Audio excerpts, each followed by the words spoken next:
We're here with Scott Morris, Vice President of Arcane Wonders, and in front of us is Sheriff of Nottingham.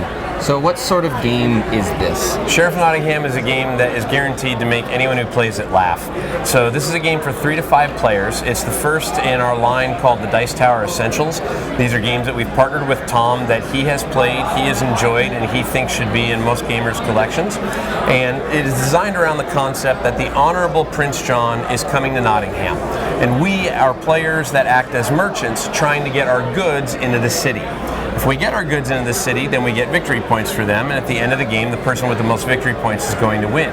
But as you can see by what's laid out in front of us, there are legal goods in the city that some players have gotten through, and there's also contraband, which is face down. The contraband is worth many more points than the legal goods. However, you're going to have to take a risk to get them in, because the only way to get into the city of Nottingham is to go through the front gate, and who's guarding the front gate? The Sheriff of Nottingham. So what happens is, in a game, in a round, one player gets to be the actual sheriff, and the other players are going to try to either trick him and get goods into the city and lie to him. Other players may decide to be honest and good merchants and bring regular goods in. Every turn as the sheriff, if I accuse you of lying and I catch you in a lie, you're going to have to pay me a penalty that's on the card. If I accuse you of lying and you're telling the truth, I'm going to have to pay you the penalty that's on the card because I falsely accused you. So there is a lot of negotiation, a lot of sometimes bribery, sometimes trickery, and everything goes. You're allowed to trade money, you're allowed to trade goods. Lots of different things can happen inside of the game, and it's something that's very engaging. Lots of laughter, lots of talking, lots of people having fun.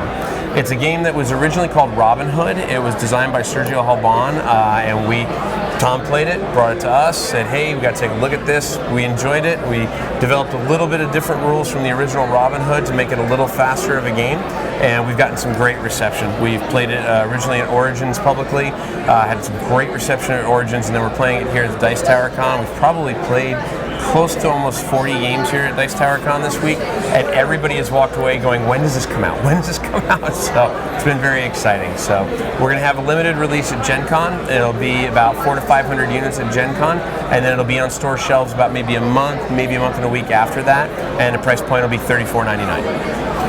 I've heard a lot of noise coming from this table over here over the course of the convention, so I'm sure it's a ton of fun to play. Would you be able to give us sort of a quick rundown of a typical round in this game? Yeah, it's very simple. So there's a main deck of cards that's going to have everything shuffled in from contraband goods and legal goods. And during your turn, you have a bag that you're going to try to bring into Nottingham. So I would have a deck of cards, or I'd have a hand of cards here. I have 6 cards in my hand.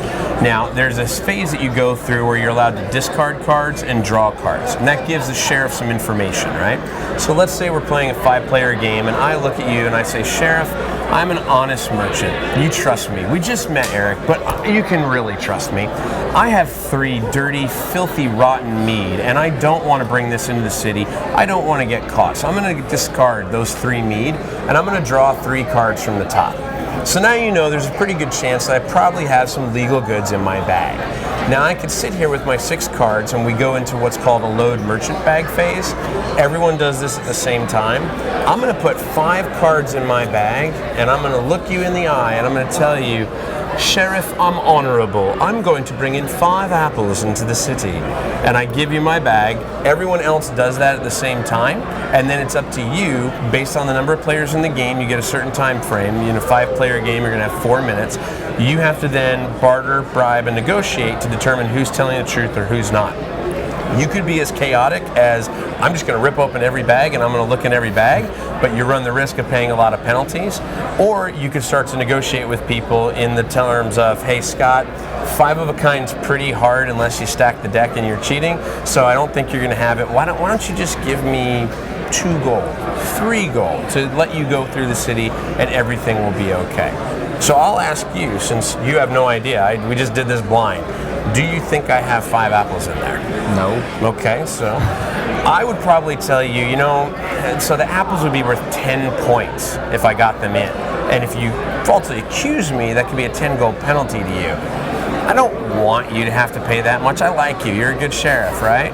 So I could maybe say, you know what, Sheriff, why don't you, I'll give you 2 gold and you let me go into the city. And then it's up to you to start to think, well, wait a minute, a contraband could be worth 6 to 9 points. Maybe I want more money from him, right? And start to negotiate back and forth like that. So let's say we got to a point, and I'll let you make your decision blind, okay? Let's say we got to a point where either I'm paying you a certain amount of money to look in the bag, or you're gonna let me through. So which would you make? Let's say we agreed on a money amount, you know, for sake of time in the video and everything. Say we agreed on a money amount and you're either taking the deal or not taking the deal. I'll take the deal. Okay, all right, so you would take the deal, I would give you money. Let's say I gave you 2 gold. It was the initial discussion and you said, okay. I would then open my bag, and this happens immediately because, again, you could let someone through and they would open their bag immediately and you get to see their cards, so you get more information to then work with the other players in the round. So I would open my bag and I would show everybody that in fact I am a cheater and I do have 5 apples and stack the deck, which is pretty amazing. But I would get those, and because I said I had apples, that's totally good and legal, I would get all 5 of those in front of my player board. It's worth 10 points to me at the end of the game. And more importantly, there are set bonuses for the goods. So right now, I would be the Apple King of Nottingham, and I'd be well on my way to getting an additional 20 points. You would have made out okay, but in this case, I would possibly have been offering you some money to make you think you need to look in my bag, because if you had looked in my bag, I would have gotten those in as well, because I was telling the truth, and I would have gotten 10 gold from you. So there's a lot of negotiation and bluffing, and, you know, hey, don't worry, I'm fine, or hey, look at that guy. Other players can jump in as well. You could have a situation where someone else is in the game, I offer you 2 gold to look in my bag, and he goes, whoa, I walked up to the gate with that guy, I don't trust him at all. I'll give you 5 gold to look in his bag, right? So lots of negotiation things and lots of fun that you can do and have a really good time with it. Because the players open the bags immediately, that's where a lot of the laughter comes in, because you could say, I believe you, I trust you, you've got your 5 apples, bring them in. And if I had actually had 3 contraband and 2 apples, then what happens is I open my bag, I reveal the legal goods that I've brought into the city, and my contraband goes down. So you immediately know, you filthy liar, you lied to me. So you get that immediate satisfaction of, were you correct? Did you call their bluff right? Or were you incorrect? And do you know now more information as they move on down the road? So I really like this idea of all the sort of open trading of everything, and everybody's allowed to interact on everybody's turn. About how long does this typically run? 3-player game will run about maybe 20 to 30 minutes. 5-player game runs about 45 minutes to an hour. So it's variable depending on the number of players you get. But even in a full 5-player game, even with new players, it moves very quickly, and you can do it in about 45 to 60 minutes.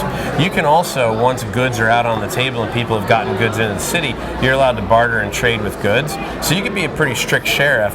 You could have, in a previous turn, gotten a couple apples in, and you could look at me and say, hey, I am not letting you through unless you give me those apples, because you want to try and get the apple majority as well. So you can be as loose, as fun, as strict, or as hard as you want to be.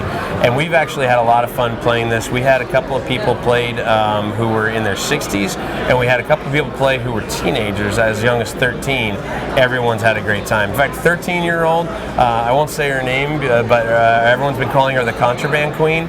She has just tore up, and she has beat people pretty handily, so it's been pretty fun. So we have learned definitely, and I think this goes for every type of game that has bluffing and negotiation in it. If anyone sits down at your table and they look you in the face and say, you know, I'm not really good at lying games, they're lying.